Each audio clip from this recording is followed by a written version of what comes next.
ایک بادشاہ نے کسی بات پر خوش ہو کر ایک شخص کو یہ اختیار دیا کہ وہ سورج غروب ہونے تک جتنی زمین کا دائرہ مکمل کر لے گا وہ زمین اس کو دے دی جائے گی، اور اگر وہ دائرہ مکمل نہ کر سکا اور سورج غروب ہو گیا تو اسے کچھ نہیں ملے گا۔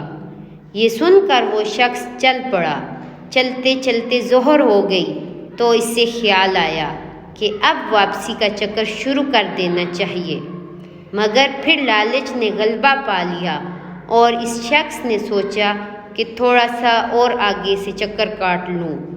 پھر واپسی کا خیال آیا تو سامنے کے خوبصورت پہاڑ کو دیکھ کر اس نے سوچا کہ اس کو بھی اپنی جاگیر میں شامل کر لیتا ہوں۔ الغرض واپسی کا سفر کافی دیر سے شروع کیا۔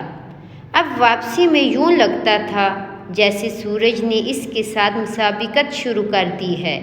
وہ شخص جتنی تیزی سے چل سکتا تھا وہ چلتا رہا اور سورج بھی اتنا جلدی ڈھل رہا تھا۔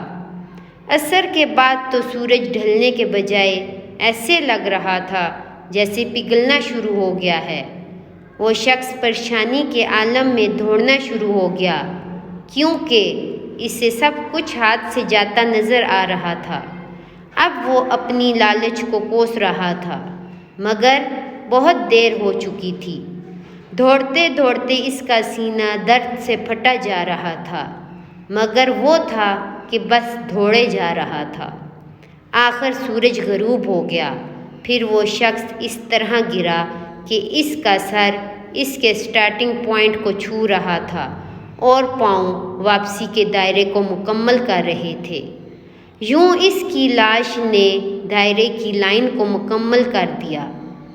جس جگہ وہ گرا تھا اس جگہ اس کی قبر بنائی گئی اور قبر پر کتبہ لگایا گیا جس پر لکھا تھا، اس شخص کی ضرورت بس اتنی ساری جگہ تھی جتنی جگہ اس کی قبر ہے۔